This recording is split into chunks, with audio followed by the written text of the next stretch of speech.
Alors, il y a plusieurs, je dirais quelques semaines, peut-être une couple de mois, j'avais déjà commencé une mini-série sur les textes bibliques qui ont eu un impact dans ma vie. Et vous avez certainement eu des paroles de la parole de Dieu, des Saintes Écritures, qui à un moment donné de votre vie a réellement impacté votre vie dans un moment particulier. Et hier soir, lorsque je réfléchissais encore à ce que j'étais pour apporter ce matin, je me disais, pourquoi est-ce qu'une parole, à un moment précis de nos vies, nous touche profondément? Nous touche profondément. Pour la simple raison qu'il y a toujours un contexte vital dans lequel la parole est reçue. Un contexte de vie tout à fait personnel. Et non seulement il y a un contexte tout à fait personnel, mais il y a quelque chose dans le texte qui nous touche personnellement ou qui crée le lien entre la parole de Dieu et ce que je vis à ce moment-là, dans ces circonstances-là, ici. Par exemple, il y a quelqu'un qui est déjà venu me voir, puis il a lu un texte qui disait « Dieu est bon ». Êtes-vous d'accord avec moi que Dieu est bon? Est-ce que ça vous touche? Est-ce que vous sentez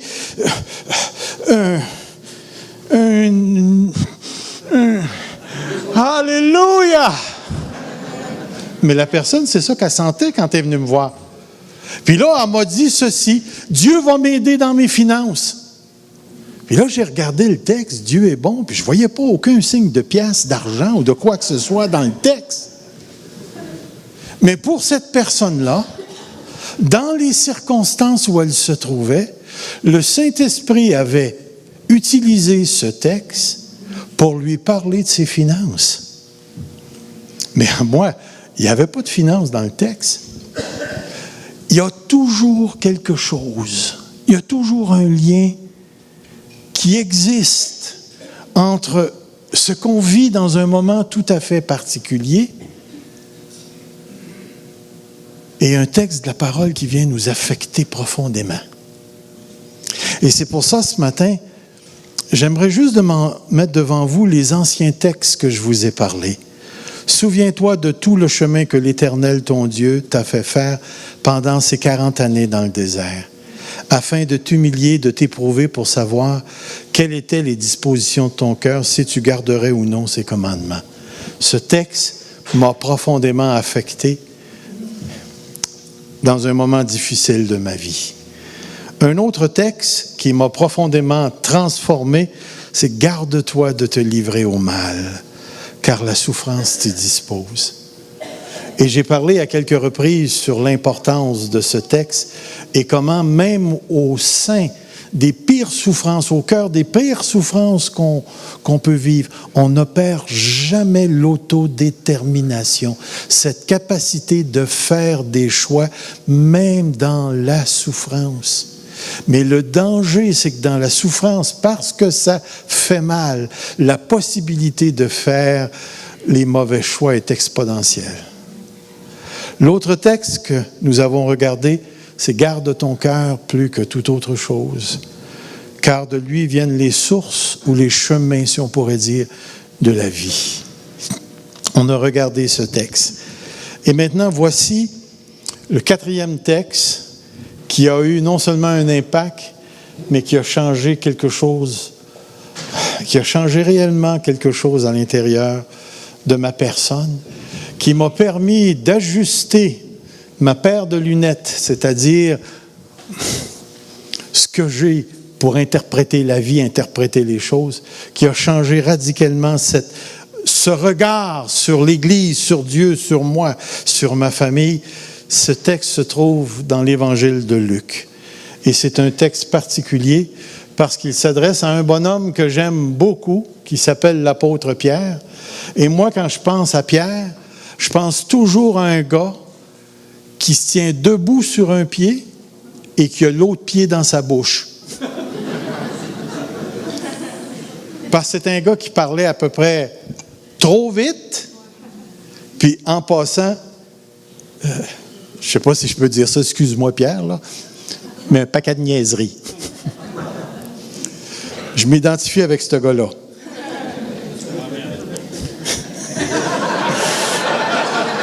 C'est parce que tu ne m'as pas laissé finir ma pensée. Je m'identifie avec ce gars-là depuis que je connais Raymond.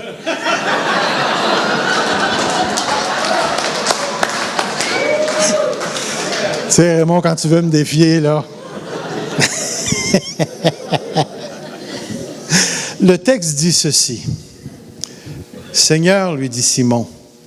C'est-à-dire, le Seigneur dit, Simon, Simon, Satan vous a réclamé pour vous passer au crible comme du blé.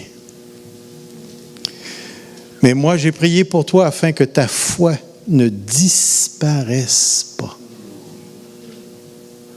Nous, on est habitués de lire « ne défaille point ». Ici, c'est la seconde 21 qui donne une nuance des possibilités du mot utilisé ici. Que ta foi ne disparaisse pas, ne défaille pas. Et toi, quand tu seras revenu à moi, nous, dans notre vieille seconde, c'est quand tu te seras converti, affermis tes frères. Affermis tes frères. Seigneur, lui dit Pierre, je suis prêt à aller en prison avec toi, même jusqu'à la mort. Et Jésus dit, Pierre, je te le dis, le coq ne chantera pas aujourd'hui avant que tu n'aies 3 fois nié de me connaître. Tout un texte. Tout un texte que nous avons ici. Le texte nous expose à 3 personnages. Il y a le Seigneur Jésus dans le texte, il y a Pierre et il y a Satan. Et il y a probablement le vous, parce qu'il est possible que Jésus, à travers l'apôtre Pierre, s'adressait à tous les apôtres. Mais ici, nous sommes dans une trilogie, c'est-à-dire 3 éléments qui sont impliqués dans l'événement que l'apôtre Pierre va vivre ici. Et le personnage satanique, c'est-à-dire Satan lui-même, va jouer un rôle parce qu'il a réclamé l'apôtre Pierre. Saviez-vous que Satan a le droit de vous réclamer? Wow! Ça vient, comme on dirait, déranger des boulots dans plusieurs de nos théologies. Que Satan a la capacité de réclamer ton nom devant Dieu. C'est quelque chose quand tu réfléchis à ça. Et c'est pour ça que j'ai écrit ceci. Satan a une relation avec Dieu. Satan a une relation avec Dieu. Vous savez, même relation dans les premiers chapitres du livre de Job. Vous rappelez-vous du livre de Job? Regardez ici. Il va dire, « Or, les fils de Dieu, on sait très bien que dans le contexte, ce sont les anges, vinrent un jour se présenter devant l'Éternel. » C'est tout à fait normal que les bons anges se présentent devant l'Éternel. Et Satan vint aussi au milieu d'eux. Pensez à l'image, essayez de vous imaginer ce que ça représente ici. Puis pas seulement ça ici. L'Éternel lui-même s'adresse personnellement à Satan. C'est-à-dire que Dieu s'engage dans une discussion avec une créature corrompue. Puis pas n'importe quel type de créature. C'est la créature qui a participé à la chute de l'homme, de l'être humain. Et il y a un rassemblement, une conférence céleste, et au milieu de cette gang-là se retrouve ce Satan, cet adversaire de Dieu. Vous savez, au niveau populaire, on a beaucoup de croyances en ce qui concerne ce que Satan peut faire à un chrétien. Mais quand on s'arrête pour lire les Écritures, préparez-vous, parce qu'il peut faire beaucoup aux chrétiens. Et voici ce que l'Éternel dit. D'où viens-tu? Entre vous et moi, Dieu le sait parfaitement, là. Et Satan répondit à l'Éternel de parcourir la terre, de m'y promener. Je prenais une marche. Puis remarquez bien ce que Dieu va faire ici. Remarquez le mouvement de la conversation. Dieu va diriger Satan vers Job. C'est pas Job ou c'est pas Satan qui introduit Job. C'est Dieu qui introduit Job à Satan. À Satan, dans le texte. As-tu remarqué mon serviteur Job? Il n'y a personne comme lui sur la terre. C'est un homme intègre, droit, craignant Dieu et se détournant du mal. Entre vous et moi, là, j'espère que Dieu dit ça de moi. Mais après avoir lu le livre de Job, j'espère qu'il le dit à propos de moi, mais tout bas.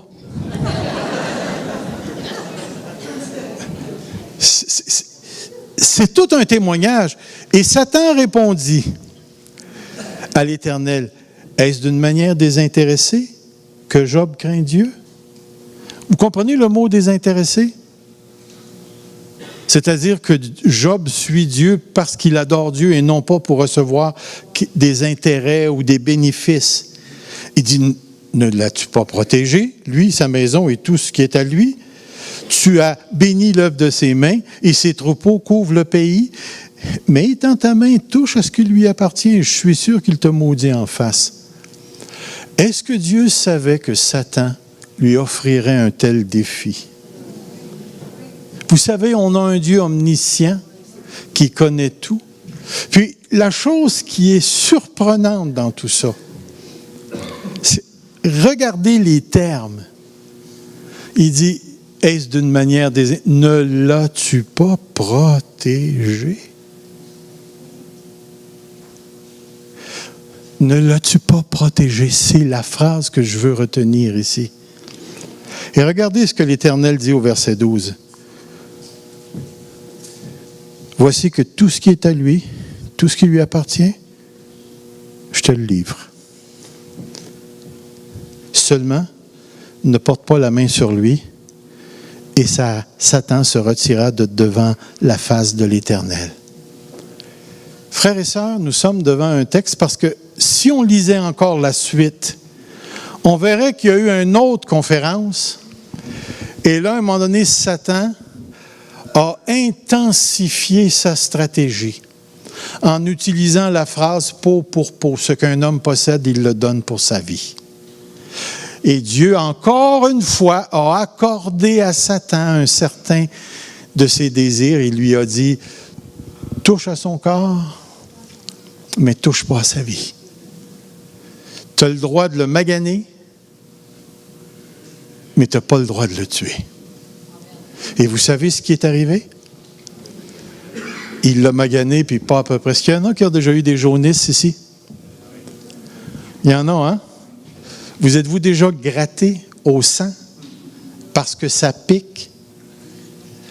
Puis la seule place où vous pouvez être tranquille, c'est dans le bain, avec de l'eau froide. Et tu passes des heures dans le bain, et tu aimerais que ton épouse t'emmène ton souper dans le bain, parce que c'est la seule place dans la maison où ça ne pique pas. Puis aussitôt que tu sors du bain, ça repart. Moi, j'ai vécu ça, cette expérience-là. Et quand c'est marqué dans l'Écriture que Job était rendu au point où il grattait sa peau avec un tesson, il fallait qu'il enlève les gales et ainsi de suite, que les gens le trouvaient répugnant parce qu'il puait à cause du pu qui coulait de ses plaies. On sait qu'à ce moment-là, Satan va réellement toucher son corps. Puis vous remarquerez une chose, on a bien de la misère, nous, les croyants, à nous imaginer un Dieu en conversation avec Satan pour permettre à Satan de faire sa propre volonté sur ceux qui adorent Dieu. Et quand on retourne dans notre texte, c'est marqué « Simon, Simon, Satan vous a réclamé. » Vous a réclamé. Regardez bien ici, j'ai mis quelque chose devant vous. J'ai personnellement vécu quelque chose de semblable avec le diable. Et j'ai marqué, il est possible que certains ne croient pas ce que je vais dire. Pourtant, il y a eu des témoins dans chacune de ces événements que j'aimerais vous partager ici seulement vitement. À un certain moment donné, dans cette période très difficile où ça allait très mal dans ma vie personnelle et que je pensais sérieusement au suicide, on s'est retrouvés dans un restaurant, Evelyne et moi, avec un autre couple de Saint-François de Windsor, pour ceux qui savent où ça se trouve, Windsor, dans ce coin-là. Et à un certain moment donné, on était assis à la table, on venait juste d'être servis, et comme je plongeais ma fourchette dans les œufs succulents, bacon, tomate, tout, et que je ramenais ma fourchette à ma bouche pour manger. Vous avez déjà tout fait ça, hein? Je me suis carrément arrêté. Et Evelyne m'a dit, t'es devenu vitreux, t'as carrément arrêté de parler. Et quand t'as arrêté de parler, t'as déposé ton œuf sur ta fourchette, tu t'es levé puis t'es parti. Je suis sorti du restaurant et puis je suis allé m'asseoir dans l'auto sur le côté du passager. Les deux qui étaient avec Evelyne ont dit « Wow, on ne sait pas ce qui se passe ». Fait qu'Evelyne, naturellement, a tout laissé ça là, puis elle est allée payer, puis elle est venue me rejoindre dans l'auto. Il n'y avait pas un mot qui sortait de ma bouche. Il y avait juste une pensée qui gouvernait. C'était de me tuer. C'était de me tuer. Et Evelyne n'est pas ici ce matin parce qu'elle est malade, mais elle pourrait vous raconter à quel point mon visage reflétait la mort qu'il y avait. Et puis, quand on est entré dans la maison, je suis allé m'asseoir dans le salon, puis Evelyne est venue s'asseoir aux côtés de moi, puis elle ne savait pas quoi faire. Donc, la chose qu'elle a faite, c'est qu'elle a mis sa main sur ma poitrine, puis elle s'est mise à prier au nom du Seigneur Jésus-Christ. Et savez-vous ce qui s'est passé? Cette affaire-là, qui était sur moi, s'est levée, et elle est partie. Et je suis revenu au même état de conscience que quand j'avais ramassé mon œuf. Tout d'un coup, tout est revenu. Et dans cette expérience, j'ai appris ceci, qui sont capables de toucher notre système nerveux, qui sont capables d'influencer nos pensées à tel point qu'ils peuvent nous bloquer et faire en sorte qu'on se concentre sur une seule chose. À un autre moment donné, il y avait un frère qui m'a invité à aller à une conférence à Pierrefonds avec John Arnott. Et comme j'étais là, à un certain moment donné, je vous le dis, littéralement, j'ai entendu les démons me dire ceci. Tu es indigne du royaume de Dieu. Il n'y a plus de place pour toi dans le pastorat. La seule chose qui te reste à faire, c'est d'aller te pendre. Et lorsque j'ai entendu ces paroles, je vous le dis, physiquement, toute mon énergie m'a comme lâché. Puis je me rappelle, vous connaissez Gilles Pomainville? Mettez-le aux côtés de moi, puis demandez-vous lequel est le plus gros. Je me suis reviré carrément, puis j'ai pogné Gilles Pomainville par le cou. Puis j'ai dit, Gilles, je suis plus capable de me tenir debout. Je me suis assis.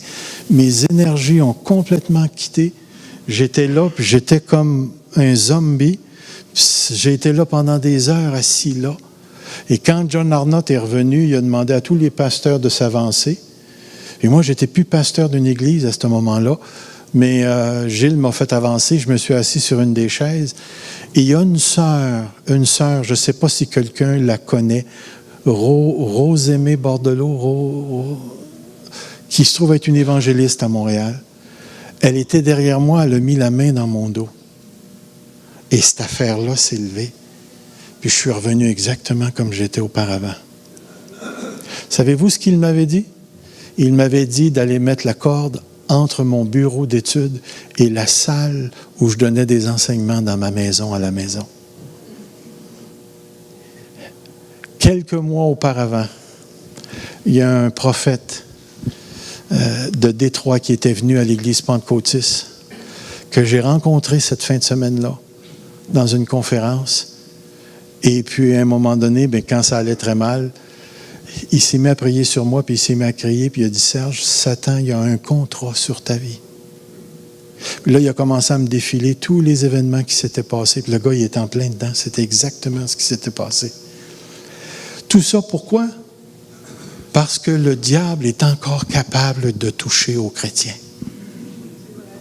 Le diable est encore capable de toucher aux chrétiens. La plupart d'entre nous, nous avons des vies paisibles et tranquilles. Pourquoi est-ce qu'il m'a choisi comme cible? J'en ai aucune idée. Je ne le sais pas. J'étais dans un état de grande faiblesse à ce moment-là, et puis il a choisi de se manifester de cette manière-là. Il n'a jamais touché à mon épouse ou à un de mes enfants. Mais moi, par exemple, il est venu se frotter sur moi. Il m'a paralysé physiquement, puis il m'a parlé.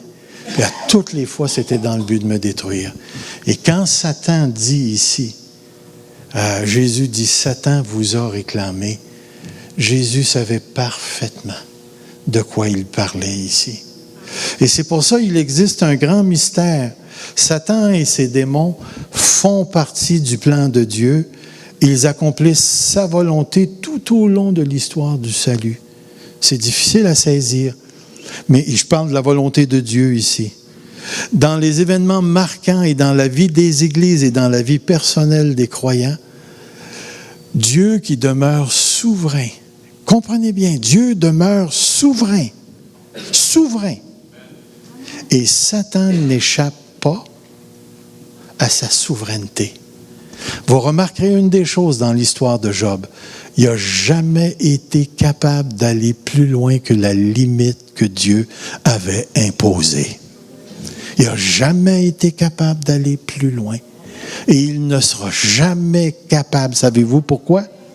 Parce qu'il n'est pas Dieu et qu'il n'est pas tout-puissant. Mais il est assez puissant pour nous faire du trouble. Pour nous faire du trouble. Savez-vous une chose qui est intéressante? Je suis incapable d'entrer dans la grande sphère de cette souveraineté de Dieu pour en expliquer tous les mécanismes. Mais je sais une chose, ceci. Le livre de Job commence avec un Satan meurtrier et le livre finit avec « Mon oreille avait entendu parler de toi, mais maintenant mon œil t'a vu. » Savez-vous, Job ne savait même pas que sur son dos se jouait quelque chose de surnaturel.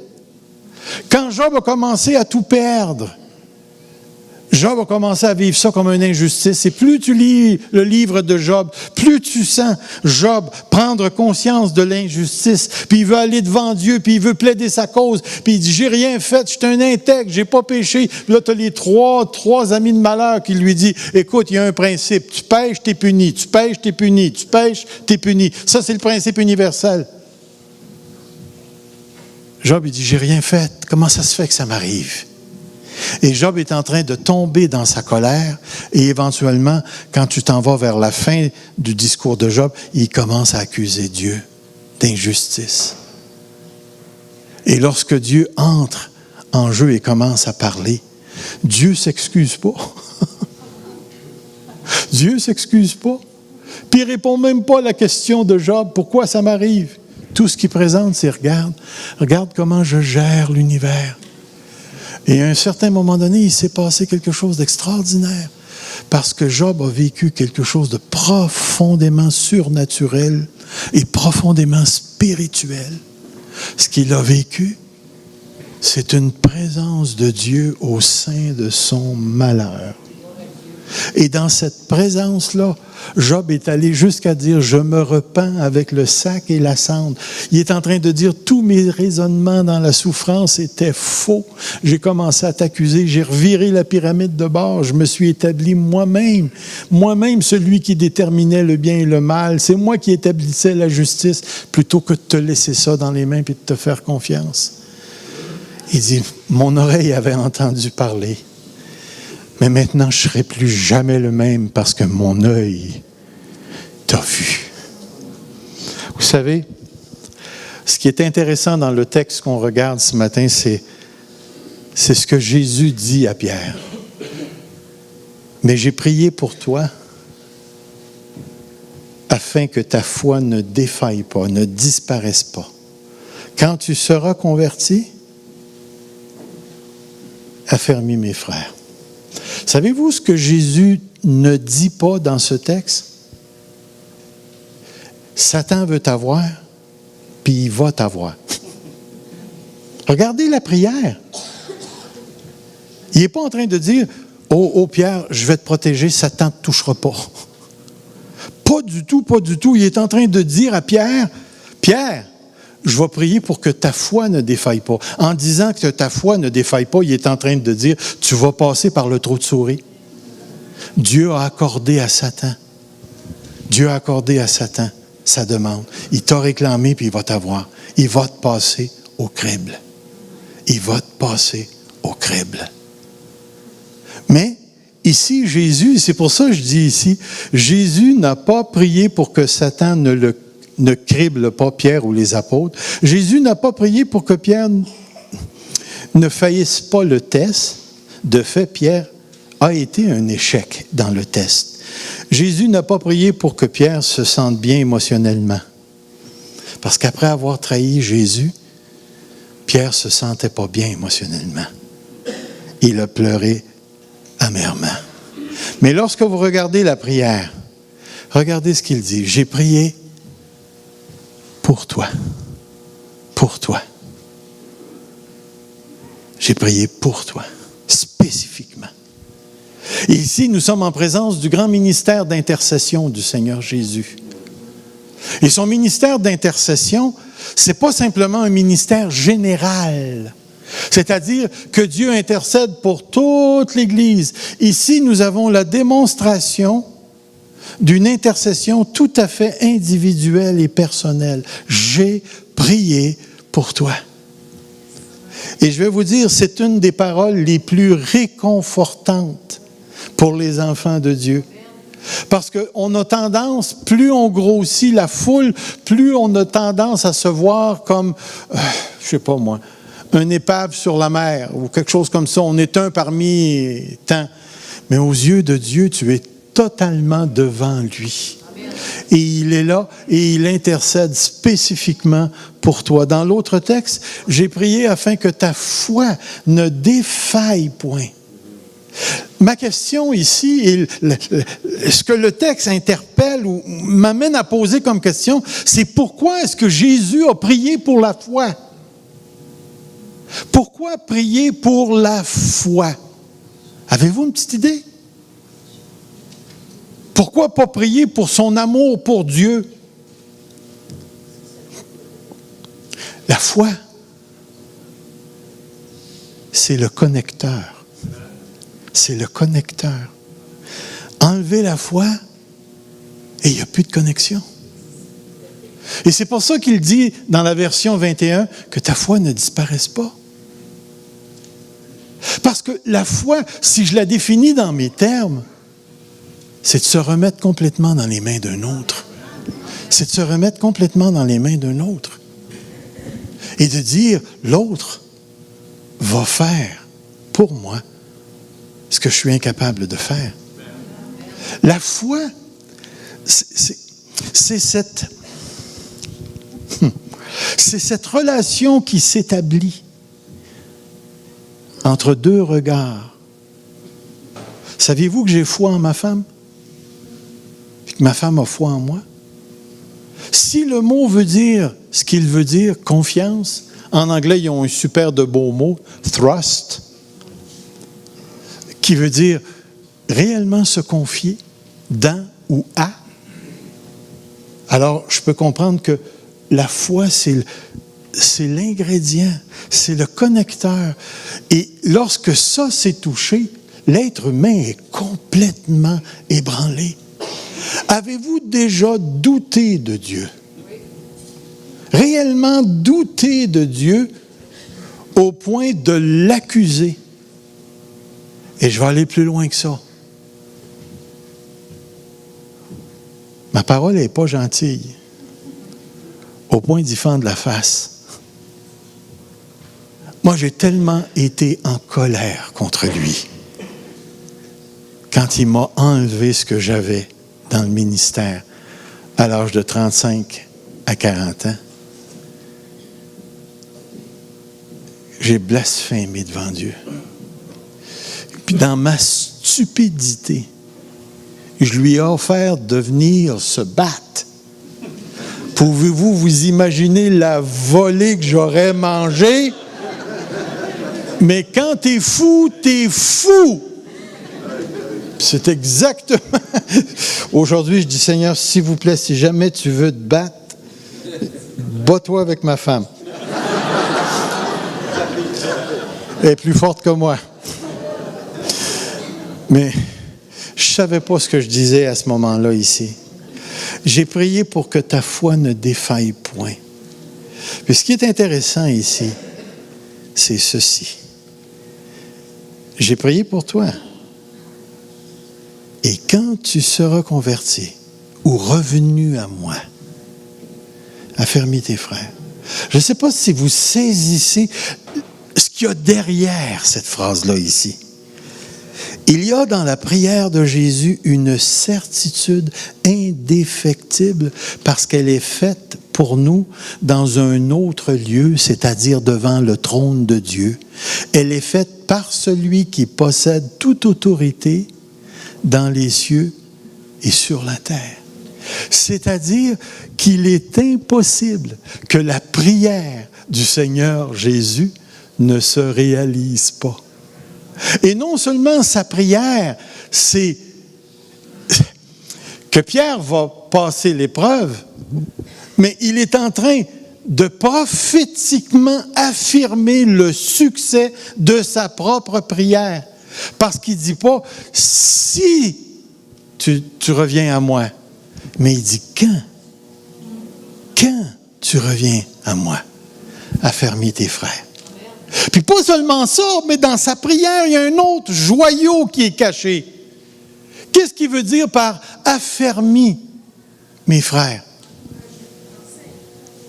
Savez-vous ce qu'il est en train de dire? Jésus sait, avant même que le coq chante, tu vas me renier. Puis le mot renier est fort, là. Comprenez bien, là, tu vas renier d'avoir une relation, tu vas renier de me connaître. Et là, dans cette phrase-là, Jésus est en train de lui prédire un futur ministère. Tu vas me renier, puis moi, je vais t'utiliser. Quand tu réfléchis à cette prière-là, c'est toute une prière. Mais là, on entre dans une autre partie. Et cette partie-là, j'aimerais qu'on puisse vraiment se centrer sur ce que le texte nous dit ici. Ici,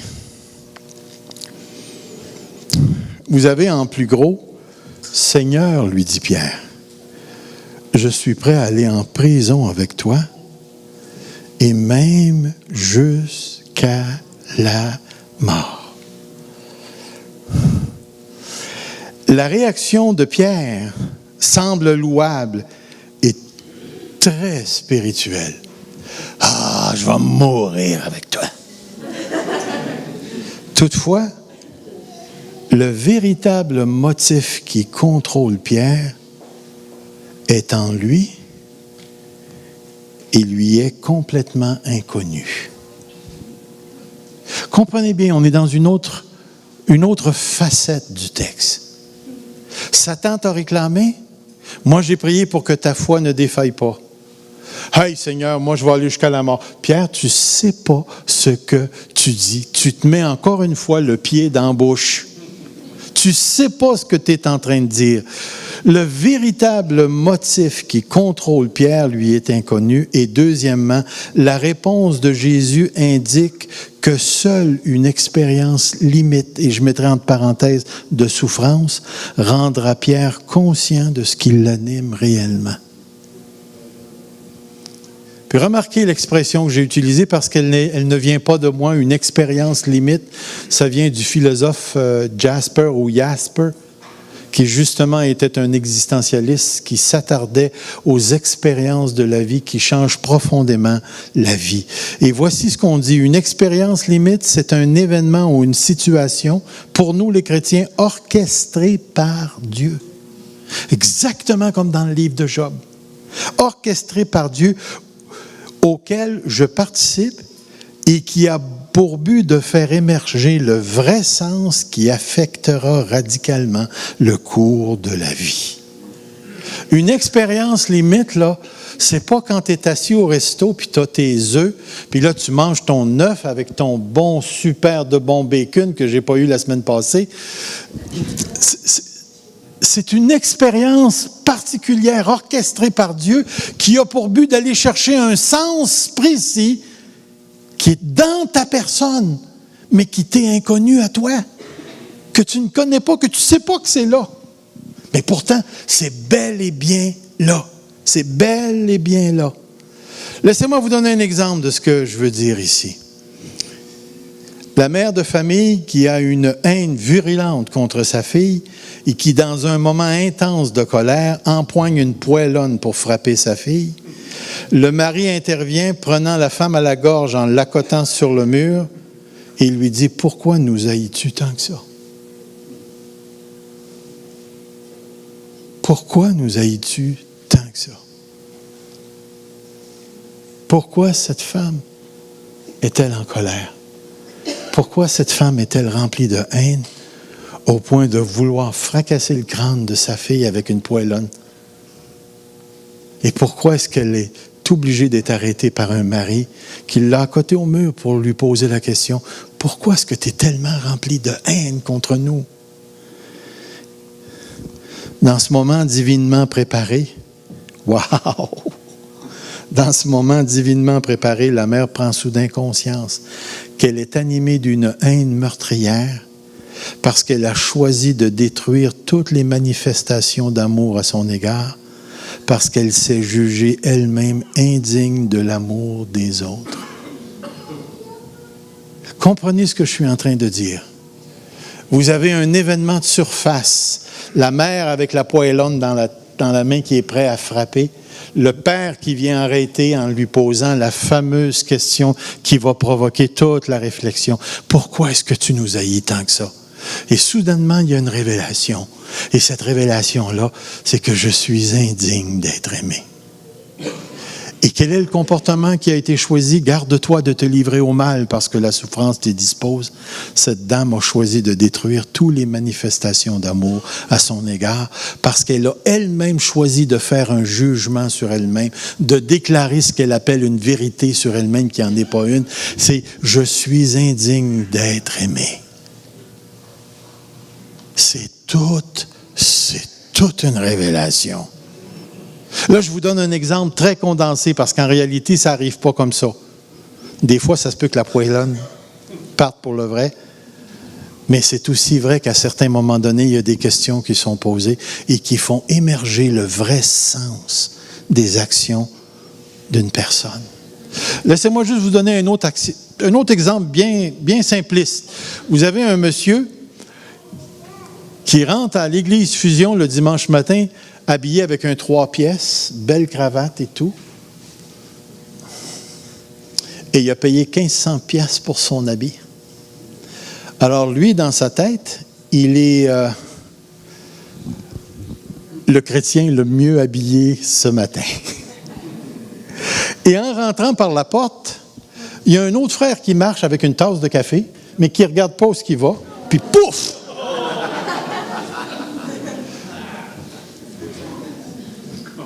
Et là, il entend une parole qui lui dit « Il est beau ton habit, hein? » Et soudainement, qu'est-ce que le gars prend conscience? Il prend conscience de son orgueil. Mais il va plus loin que ça.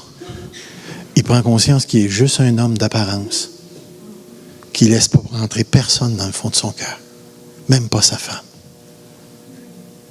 Voyez-vous, quand on parle d'une expérience limite, On parle d'une expérience qui a pour but de faire émerger le sens, de faire émerger quelque chose qui est caché dans le plus profond de nos cœurs.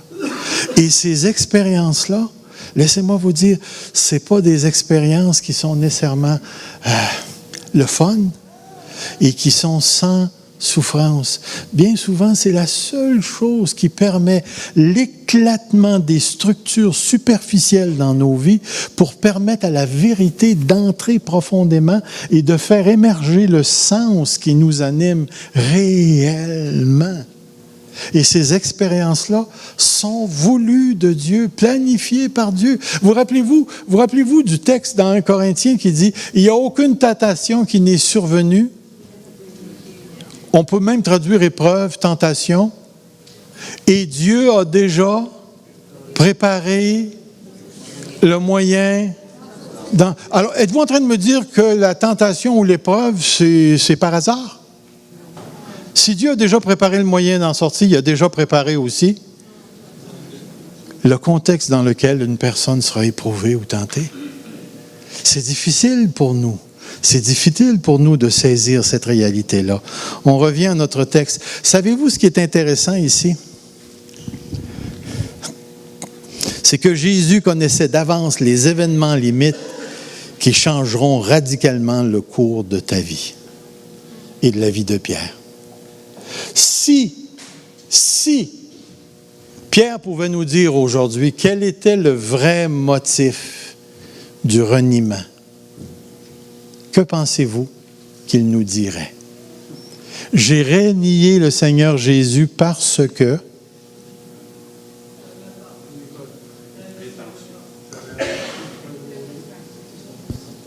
Moi, je vais vous dire ce que je pense.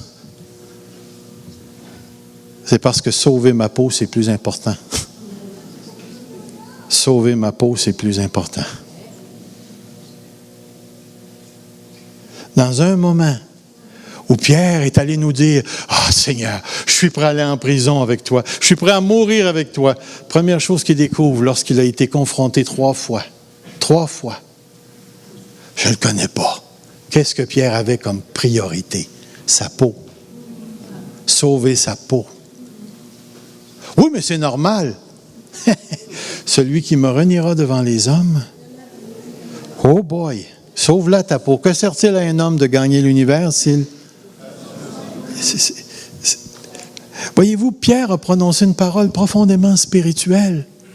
Mais cette parole spirituelle provenait, je ne sais pas si c'était d'un moment d'extase ou quoi que ce soit, parce que juste avant le texte qui nous parle, il s'était chicané pour savoir lequel qui était assis à droite ou ainsi de suite. Et là, à un moment donné, le Seigneur lui dit, Pierre, tu vas être réclamé, puis il va t'avoir, puis tu vas passer. Et Pierre a renié. Pierre a été un échec. Un échec. Il dit, d'ailleurs, Jésus prédit à nouveau l'issue d'un événement marquant dans la vie de Pierre. Regardez ce texte. En vérité, je te le dis, quand tu étais plus jeune, tu te saignais toi-même et tu allais où tu voulais. Mais quand tu seras vieux, tu étendras tes mains, un autre te ceindra et te mènera où tu ne voudras pas. Il dit cela pour indiquer par quelle mort Pierre glorifierait Dieu. Ayant ainsi parlé, il lui dit, suis-moi. Il refait encore la même chose. Il prédit à Pierre la manière dont il va mourir. Le Seigneur connaît nos situations limites. Il les connaît parce qu'il les a pensées lui-même. Une deuxième affirmation, selon la pensée de Dieu, les événements limites font partie de son plan. Il y a une erreur ici. Il participe à la libération du croyant et à l'installation de la vérité dans sa vie. Regardez les 2 textes qui vont suivre. Cependant, Dieu délivre le malheureux par son malheur même. Et c'est par la souffrance qu'il lui parle. Et dans le texte hébreu, c'est qu'il lui ouvre l'oreille pour qu'il apprenne à écouter. Dans un autre texte, il va dire ceci. Vous connaîtrez la vérité et la vérité vous rendra libre. Frères et sœurs, tous les mensonges dans nos vies qui sont inconscients ont un contrôle extraordinaire sur notre manière de vivre et de vivre en contradiction avec les affirmations pures de la foi. de la vérité. Pour que la vérité s'installe,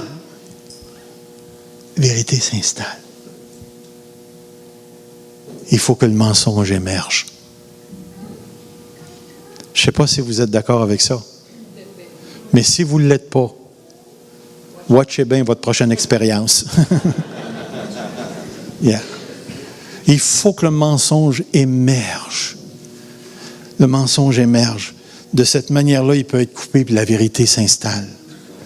Selon la pensée de Dieu, les événements limites font non seulement partie de son plan, mais ils participent à la rencontre avec Dieu. Dieu veut nous rencontrer. Dieu veut te rencontrer. Mais c'est lui qui détermine les cadres de la rencontre. C'est pas nous. C'est lui qui détermine. Quand à 35 ans, il m'a enlevé mon ministère qui allait tellement bien. On avait passé de 200 à 500 en 2 ans. En 2 ans. Puis on avait 10 acres de terrain pour bâtir une assemblée ou un auditorium de 1500 personnes. On avait le stationnement, on avait tout. Puis en plein milieu de ça, j'avais 35 ans. Écoutez, j'étais fort, j'étais surtout beau. Et puis, j'avais énormément d'énergie à cette époque-là. J'avais pas de problème avec mon foie, j'avais pas de problème. J'étais prêt pour une expérience de bénédiction extraordinaire. Et Dieu m'a tout enlevé.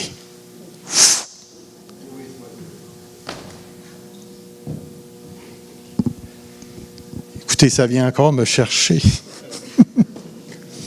Pas me chercher dans le sens que je suis déçu, mais c'est qu'aujourd'hui, je comprends que l'homme que je suis, c'est parce que Dieu a choisi de ne pas me laisser faire. Yeah. Et que Dieu ne m'a pas accordé ce que je désirais, une grande église de 1500, 2000 personnes, parce que j'étais équipé pour ça.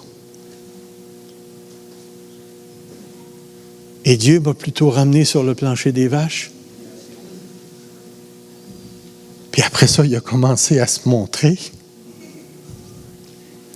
Puis je vais vous dire une chose, jamais j'échangerai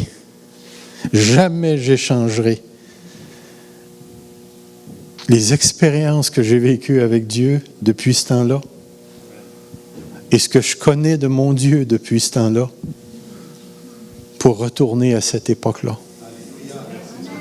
Jamais je voudrais ça. Je vous le dis.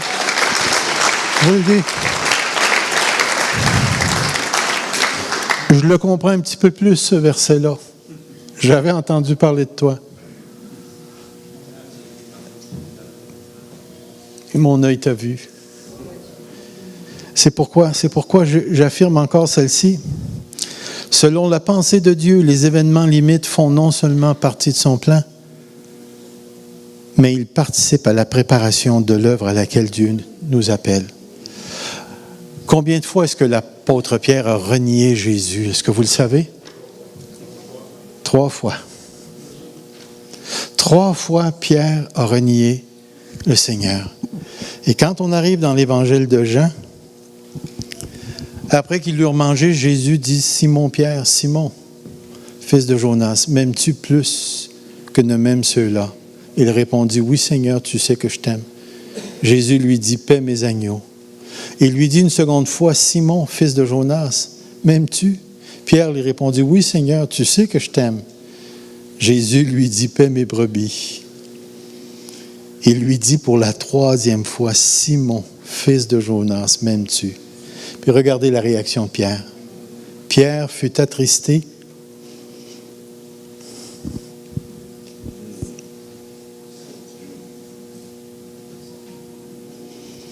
De ce qu'il lui avait dit pour la 3e fois, m'aimes-tu?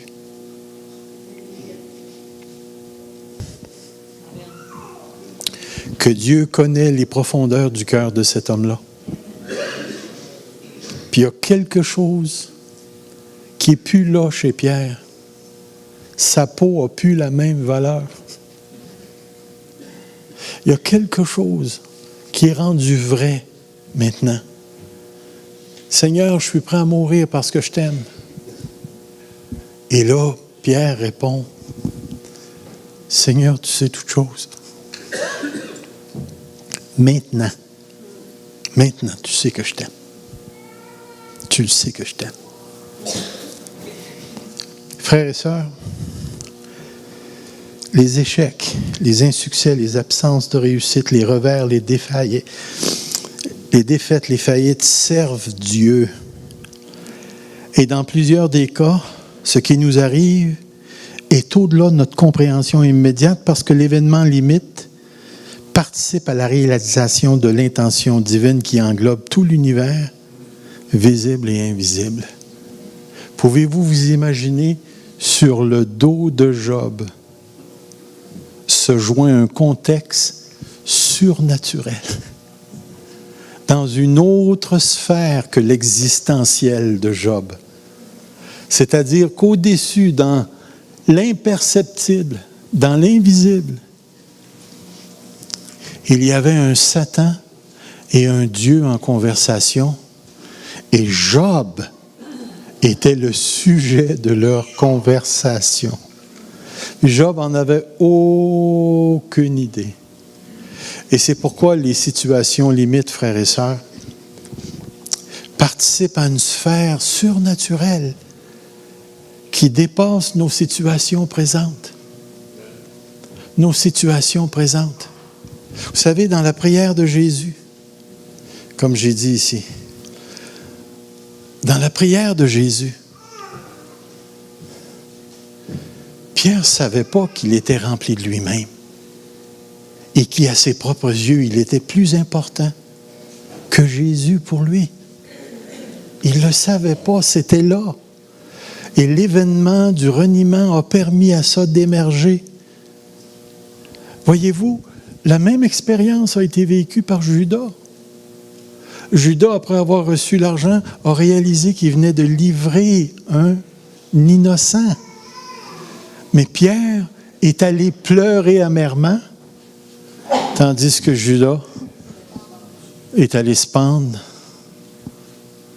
probablement dans son apitoiement ou dans sa tristesse. Un est ressorti agrandi et un est ressorti appauvri. Regardez bien. Pour sa part, Paul avait compris que ses expériences de souffrance participaient à un principe cumulatif céleste. Un principe cumulatif céleste. Et là, il s'est passé quelque chose avec la prochaine diapo. Il y a quelque chose qui s'est déplacé, mais on peut quand bien même lire. Un texte que je chéris énormément aussi. Oui, tout cela arrive à cause de vous, afin que la grâce, en se multipliant, fasse abonder la reconnaissance d'un plus grand nombre à la gloire de Dieu. Voilà pourquoi nous ne perdons pas courage. Et même si notre homme extérieur ou notre être extérieur se détruit, notre être intérieur se renouvelle de jour en jour. Et là, le texte est un peu bloqué. Il dit, en effet, nos légères difficultés du moment présent produisent pour nous, au-delà de toute mesure, un poids éternel de gloire. Ainsi, nous regardons non à ce qui est visible, mais à ce qui est invisible, car les réalités visibles sont passagères et les invisibles sont éternelles. Voyez-vous, dans ce texte, prenez le temps de le lire quand vous serez à la maison. Dans ce texte, Paul établit une connexion entre les événements qu'il vit présentement et ce qui se passe au ciel pour lui. Que nos moments de souffrance produisent pour nous, au-delà de toute mesure, un poids éternel de gloire. Il y a un principe cumulatif céleste. Vous vous rappelez que la Bible parle de ces fameuses récompenses? Mais vous avez le principe ici qui les anime. Ce qu'on vit, puis de la manière dont on le vit. Garde-toi de te livrer au mal, car la souffrance t'y dispose. S'il vous plaît, fais les bons choix dans ta souffrance, parce que ça produit un poids éternel de gloire. Et vous vous rappelez sans doute de ce fameux texte qui dit « Du reste, nous savons que tout contribue au bien de ceux qui aiment Dieu, de ceux qui sont appelés conformément à son plan. Vous savez, en terminant, à un certain niveau, l'apôtre Pierre n'a pas été protégé. Satan t'a réclamé, puis il va t'avoir. Tu vas la vivre, l'expérience limite de souffrance. Dieu ne l'empêchera pas. Mais à un autre niveau, j'ai prié pour que ta foi ne défaille pas. Et c'est certain qu'elle ne défaillera pas. Alors, à un niveau, tu vis l'expérience limite et tu n'as pas le choix de la vivre parce qu'elle t'est imposée. C'est pour ça que je dis, en terminant, nos échecs ne sont pas la fin. Il y en a d'entre nous qui ont connu des divorces. Mais je vous le dis, ce n'est pas la fin. Est-ce que c'est possible d'avoir un mariage heureux après un divorce? Oui. La réponse, c'est oui. C'est oui. C'est oui. Il y en a qui ont vécu des faillites financières. Laissez-moi vous dire que ce n'est pas la fin. Puis je peux vous dire une autre chose, c'est même pas garanti que Dieu va vous rétablir financièrement. C'est même pas garanti. Mais si tu pointes tes yeux vers lui, tu vas réaliser à quel point tu es gardé. Et que ta foi est gardée parce que ton Sauveur a prié pour toi. Pour toi.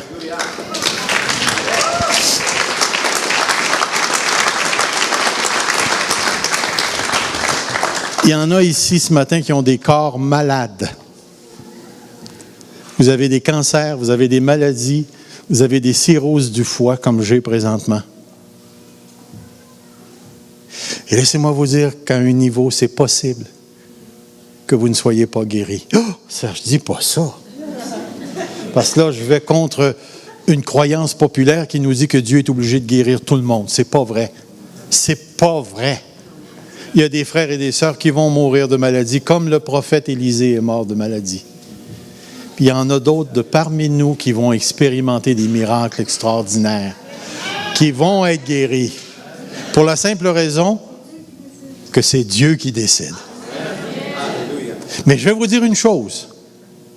À un niveau plus profond, tu es complètement gardé par le Seigneur Jésus-Christ. Et on ne pourra jamais dire c'est parce que tu as un manque de foi.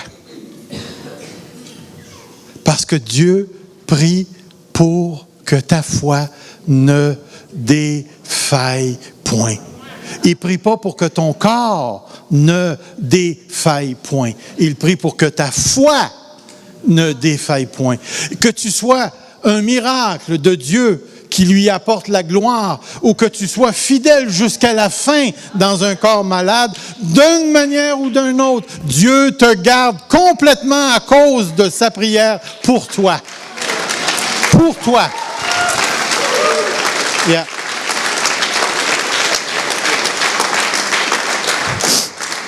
Comme un frère disait, on va toujours prier pour les malades. On va toujours imposer les mains, on va toujours oindre d'huile. Parce qu'on ne connaît pas toujours la volonté de Dieu, mais on sait qu'encore aujourd'hui, Dieu guérit. Mais est-ce que ta foi dépend de ta guérison? Est-ce que ta foi est limitée à ta guérison? Est-ce que la guérison, c'est la chose la plus importante? Ou bien est-ce que la chose la plus importante, c'est que ta foi soit conservée pure pour que tu entres dans l'éternité? On veut les deux. Que Dieu vienne te chercher d'une manière ou d'une autre. Ce que j'ai appris par ce texte, et ce qui m'a resté, et ce qui me gouverne encore, c'est que je sais que je vais vivre encore des situations limites. Je demande à Dieu qu'elles soient moins limites, par exemple.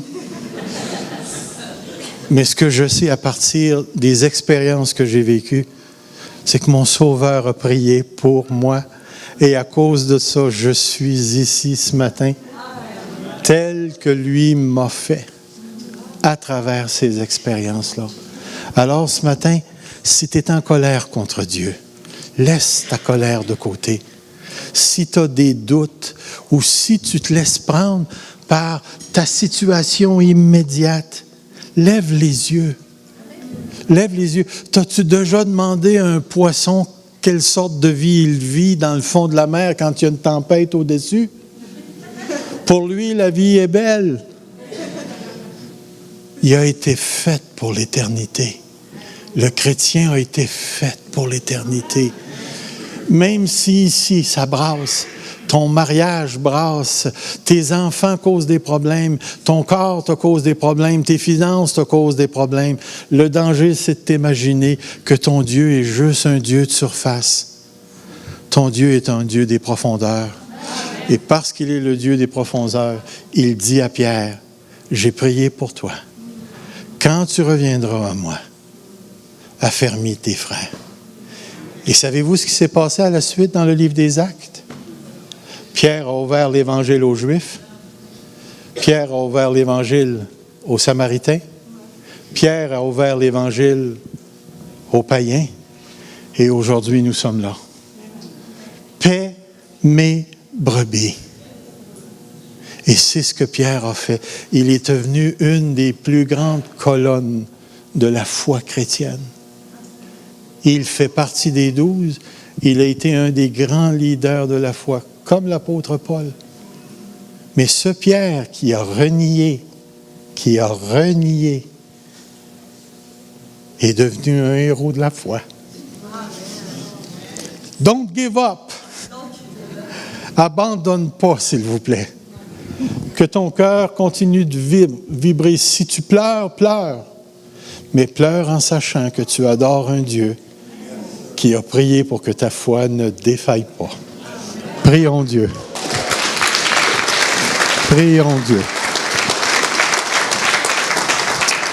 Nous sommes devant toi ce matin, Seigneur.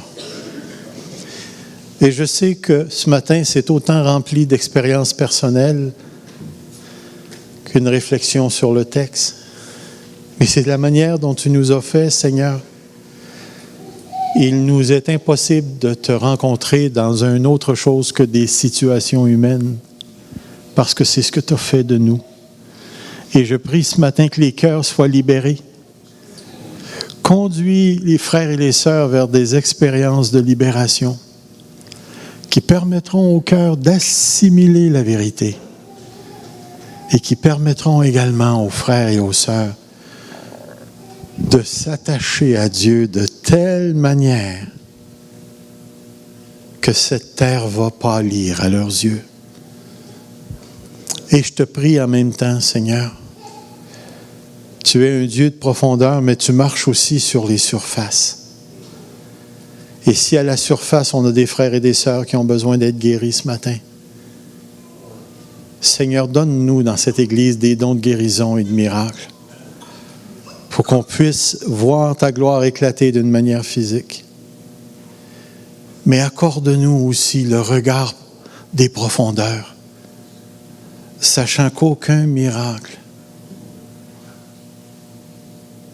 n'arrive sans ton intention, mais qu'en même temps, l'objectif le plus grand, c'est de terminer la course dans la foi et de dire comme Paul, j'ai combattu le bon combat, j'ai gardé la foi. Gloire à toi, Seigneur, ce matin. Bénis les frères et les sœurs.